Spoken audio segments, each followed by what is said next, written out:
Um, on Thursday, I think we're going to just do something really simple. He asked me what the perfect date was, and I was like, I'm not going to answer that.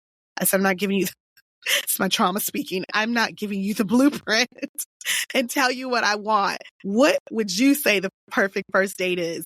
And he actually responded with something that was really, really chill and really cool. And I'm looking forward to it. And we have a really good dialogue going on. Now, not putting all my eggs in one basket.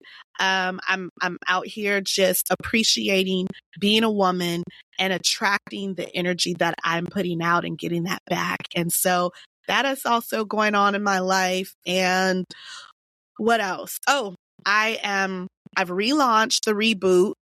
I don't think I've mentioned this on the podcast before. But I also host restorative women's retreats. I try.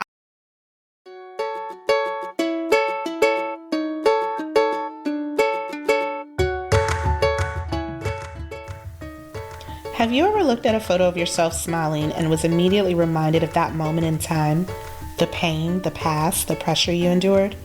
It's been said a photo holds 1,000 words, but can we fearlessly tell the truth and courageously open our heart vault of vulnerability to share those words? I'm your host, Takia LaShawn. Hey, what's up? What's up? What's up? What is up? Listen, it has been a few weeks since I have recorded a episode of my own. I have been busy. I wanted to jump on and plug at least another episode in so that I didn't leave you guys hanging. I know the last episode I recorded was a part one. It went on and on. And I mean, I applaud any of you listeners if you finished it. I really probably should have broken it up into bite-sized pieces, but it was not planned that morning that I walked into my prayer closet / recording studio. And I just felt led to go ahead and release and talk about what I'd actually endured in the marriage. And it ended up being almost 3 hours. 3 hours. Like, can you imagine being my therapist? Like, really? But that was my first time really talking about the marriage in detail. And I'm not done, obviously, because there was a part one. And like I said, that wasn't even supposed to be a part one. I thought I was just going to get all the story out, but that was what I got out. And I just decided to not even chop it up and just leave it as is. And I figured if it intrigued you or caught your attention, then you would push through and listen to it or go back whenever you needed to. So moving forward, I do plan to continue with the part two. I'm not going to leave you all hanging, but this is not going to be about that right now. I just wanted to do a check-in and I wanted to switch lanes and be a little more lighthearted and uplifting and encouraging and just let you all in on a little bit of my personal life in the midst of this.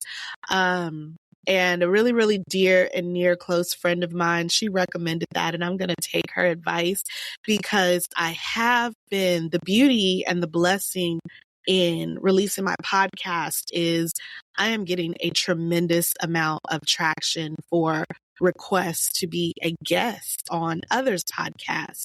And so to that end, I am taking up and doing that. I actually just finished. I did 5 interviews today. I don't know if that's common in the podcast world to book up your day with podcasts like that. It wasn't bad, but I don't think I'll do it again. And then my day is like that tomorrow where I think I have 4 or 5 interviews to sit on.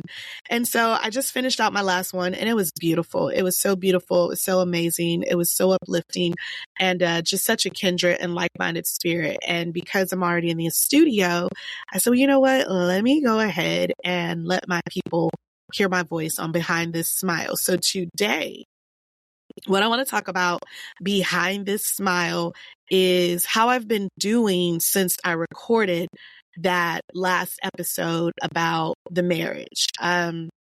I will tell you, I did not realize immediately after the fact that I was triggered. And even though I talked about it, I'm very open, I'm very transparent, I'm very vulnerable, I'm very authentic. I talked about it, but then a few days after talking about it, I actually had to fly out to Georgia as a panelist at a women's conference, and I facilitated that. And of course, I talked about my story more. And then I flew back home, and I got home, and I was on this high of, yeah, I talked about that part of my life, and I went to this women's conference, and the atmosphere was so God charged, and I was among like-minded women. And then I got home and I started battling slipping into depression. And I could not for the life of me figure out why. I'm like, what is going on? Like, I literally mentally was running through my brain. Like, what did I do? What is going on? What triggered me? And it was finally probably about 2 or 3 days into it that the Lord spoke to me and revealed to me, reminded me, you did just do an episode where you released a lot, Takia. And while this is my podcast and you all are sitting and listening, this is my real life. And I'm very much still in the midst of that healing journey. And talking about it, while it just comes out and it flows, it does a lot of things to the psyche, to the body, to the senses. And it was impacting me. And also, I've been sitting, like I said, on quite a few podcasts and speaking as a guest. And so talking is exhausting. It's exhausting. It can be draining, just like driving. If you get on a road trip, you're literally I say literally a lot. You're physically sitting there and the body is doing nothing, but it is doing something. You understand? Your senses, all of your senses are alert. You're having to use your sight and sound, and you're having to pay attention to the road, and you're having to pay attention to everybody else on the road. And even though you're physically sitting still, it's still exhausting. And so talking is the same way. And so God revealed to me, you're revisiting all of this stuff. You're rehashing it all up. You're opening up those things. And it's like going into Pandora's box and you're pulling that stuff out of there. And so it's good because it's a part of my healing journey. I've always felt like you have to go through it to get. Sometimes people will ask, how you doing? Or this is what I'm dealing with. This is what I'm going through. And the blessing is when you go through something, you do come out on the other side as long as you keep walking or driving or doing whatever it takes to get through it. So for instance, like a tunnel, when I do this road trip in particular, going from Tennessee to South Carolina, Georgia, there's these 2 tunnels. I love them. I love driving through tunnels. And when I get in those tunnels, I tend to speed. I like it. I like hugging the curves in the tunnel, but I know there's a starting point and there's an ending point. And in order for me to get to the other side of the tunnel, I've got to go through it. It's through the mountains, which the drive in itself is even more beautiful. So in this healing process, in this healing journey, my going through to get to the other side, to the promised land of my healing, the process in this is going through it. And going through it, I'm picking up and pulling out and dealing with stuff. But I'm not going to stop. I'm not going to stop in the middle of that tunnel, in the middle of that process. I'm going to get to the other side.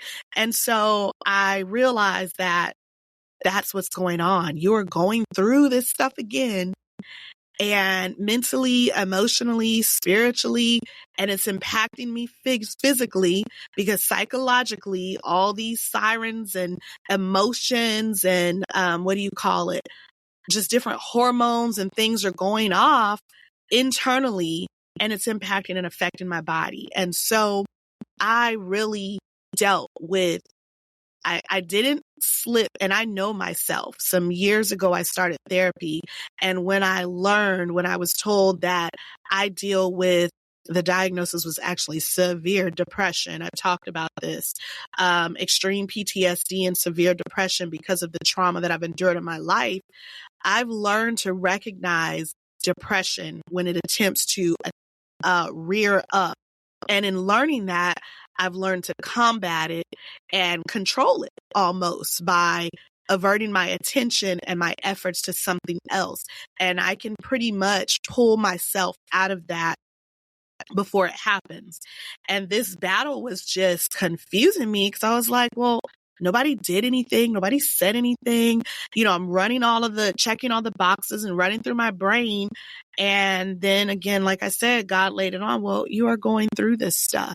And the beauty in it is I'm not going to stop because I have to go through it to get to the other side. And I'm going to get my healing. You're going to get your healing. We're going to get our healing. One testimony, one story, sharing behind one smile at a time. And so right now I'm good. I'm really good. I'm really enjoying this journey. I'm really enjoying this process.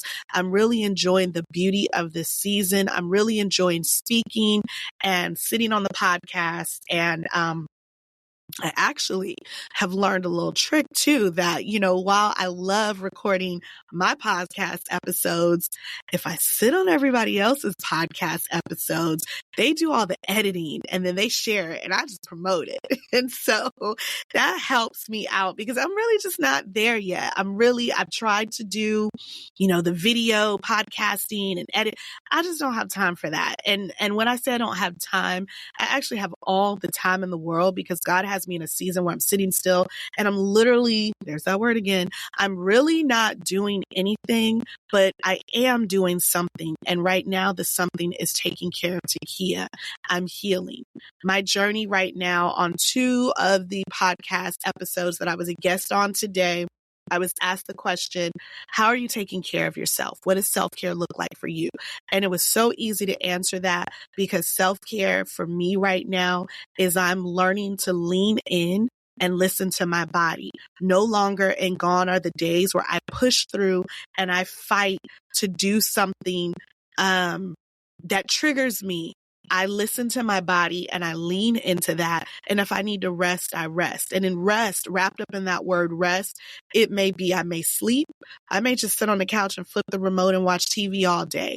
It may be something my therapist told me a while ago. And actually, I caught a hold of that really well because it's showing in my belly and my body. She was like, if you want to eat you a pint of ice cream, you do. And I do. But I'm just learning to not fall into my old habits and coping mechanisms of what my trauma told me I needed to do. For instance, I learned about myself. My coping mechanisms are keeping busy. I'm an entrepreneur. I am a very successful entrepreneur. All glory to God. In entrepreneurship, however, before I realized that it was a coping mechanism, I would keep busy so that I have to sit with myself and I have to deal with the feelings and the emotions, or so that I didn't slide or slip into depression or anxiety or anything like that. So I would just keep busy. And anything that I was dealing with that was a source of pain, I turned it into purpose because I wanted to help somebody else to not go through that. So I built businesses and brands based off the pain that I was experiencing so I didn't have to face it or deal with it. The positive in that is successful entrepreneurship, inspiring, helping people overcome, surviving, and thriving. But the negative is I wasn't taking care of Takia. I wasn't taking care of myself. I wasn't facing what I was dealing with. I didn't want to sit with myself, and I was just ignoring that and keeping busy. Now, baby, I sit with myself more than I really want to. Okay? I sit with myself. I lean into that and I process every bit of those emotions. And listen, I never knew that one person could experience so many emotions in the midst of a moment of time. So for instance, this morning, I got up, I said I was going to get my day started. I knew that I have 5 episodes that I had to sit on as a guest. I got my hair done. I did my makeup.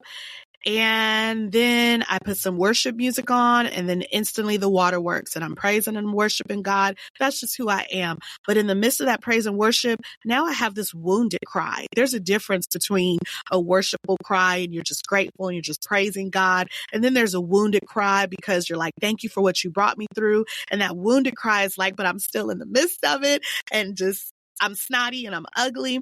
And then I went from that wounded cry to this praising and thanking and glorifying and laughing and clapping and jumping up and down and telling God, I thank you for what you brought me through. God, I thank you for how you delivered my son. I thank you how you blessed my daughter. And, and it's just a plethora of emotions. And that was just my moment in worship. But even in that, it's not always in that. I can be on the phone with a friend and a thought or a memory comes up and I'm triggered and I'm either angry or I'm crying or I'm laughing or I'm frustrated. And I'm just realizing and recognizing this is my healing process. Healing to get to the other side, to go through so I can get to the past tense of healed. Okay. And who knows how long that process will take? Only God, but I am going to continue to push through. So that's one of the things that I've been doing, sitting on podcasts, speaking on platforms and stages, learning more about myself and, sitting with myself.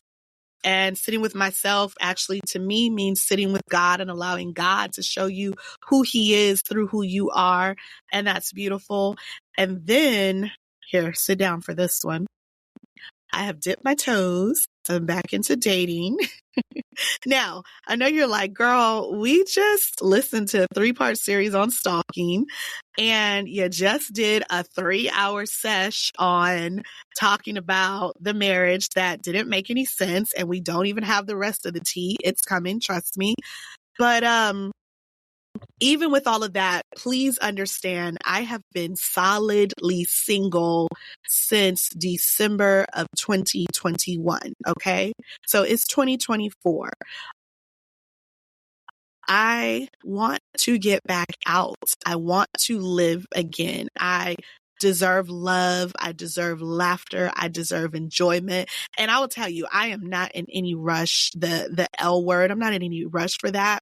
I'm not deterred in one bit by what I have endured. So I still believe in love. I still believe in marriage. I still want all of that. And to get to that, I do have to get out there. So now, do I have trust issues? 157% because of the stalking and the history there. And, but I also am just in this space, in this place of, I want to enjoy life. I am a woman. I'm a beautiful woman.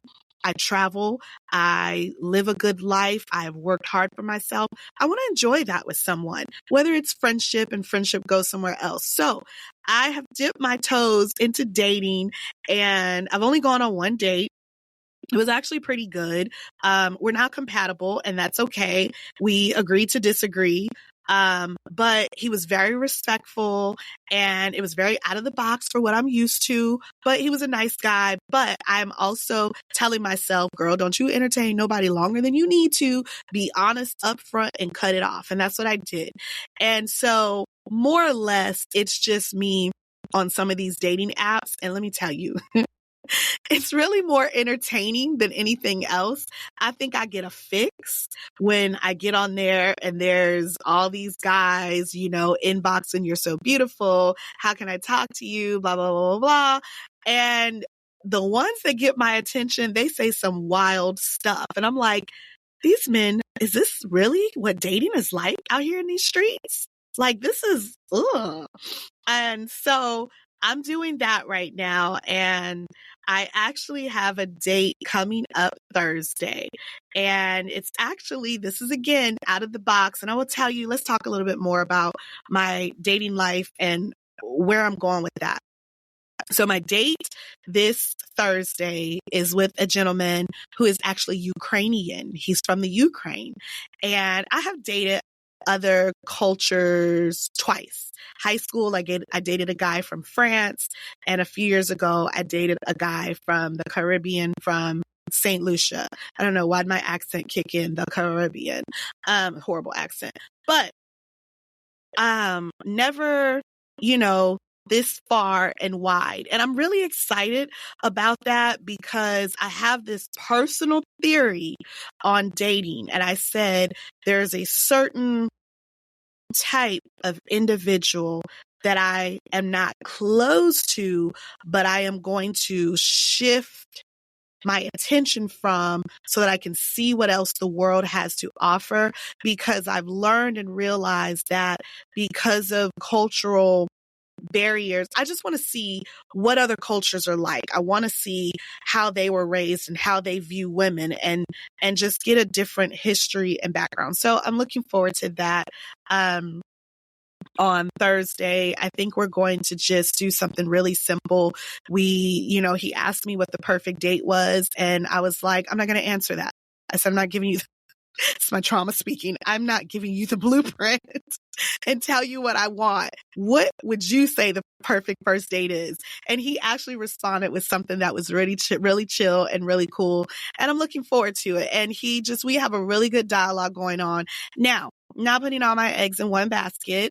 I'm out here just appreciating being a woman and attracting the energy that I'm putting out and getting that back. And so that is also going on in my life. And what else? Oh, I've relaunched the reboot.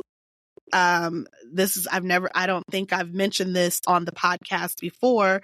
But I also host restorative women's retreats. I travel a lot, and in my travels, I will do my reels and post my content. And so people see that, and people are always asking, where you at? Where you going? What you doing? I'd love to go. So in doing that, I started inviting people. I started putting together travel groups. And so I put that all on the back burner and on pause for a little bit because, it's being stalled. And now that I am finding myself again, I am finding pleasure in those things that bring me life and vibrancy. And so I relaunched that, and I have a trip planned to go to Puerto Rico coming up. I just got back off the road this past weekend.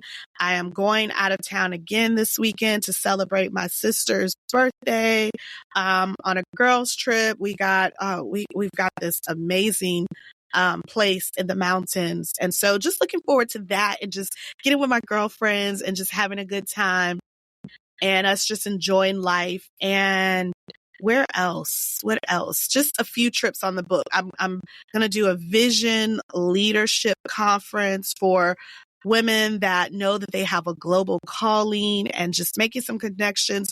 So I said all that to say that I am really excited because I am finding the vibrancy in my life again, because it has been really, really dark. As you can listen in on the podcast, and I know that me talking, you hear the excitement, you hear the joy, we see the smile, but I take you behind this smile.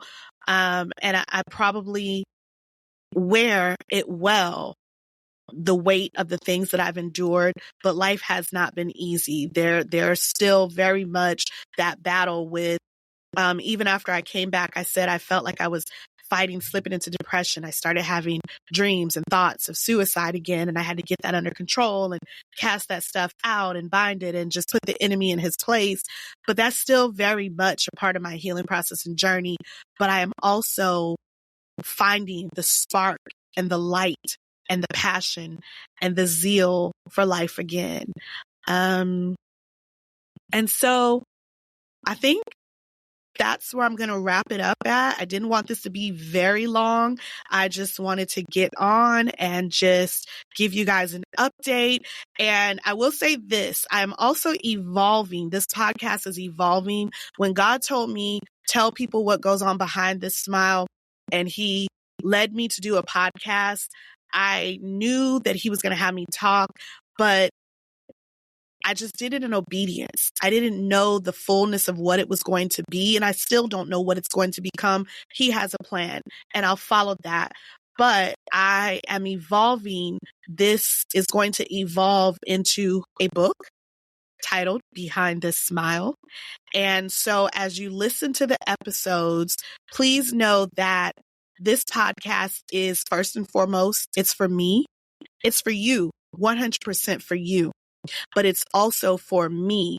And what that means is God is showing me to do this in my time, in my way, and to share my stories in a manner that I can compile it so that when it's done, there's a book deal in tow for this. Okay. So all those ears out there listening that catch wind of this, book deal, reach out to me. That's what this is going to evolve into. So you're basically listening to the chapters of my life in audio version. And so it may jump from one topic to the other. I'm not going to try to make it make sense. It will once it's all done. But I just come into my prayer closet, which is my recording studio, and I let God lead me, and I talk when I feel released to talk. So even in the beginning, I thought I would release every 2 weeks. We see that I'm failing beautifully at that, but I will not fail to continue to come on consistently. And so just stay tuned in. Make sure you follow Behind This Smile on Apple and Spotify and YouTube and every platform, streaming platform, so that you can stay updated when I launch and release a new episode. And you can also continue to find me at my social handle, Your Smile is Your Weapon. Okay. Linktree.com. Your smile is your weapon. Social media, Facebook, TikTok, Instagram, YouTube, all that good stuff. Your smile is your weapon. Thanks so much for listening in. I just wanted to let you know what's been going on lately behind this smile.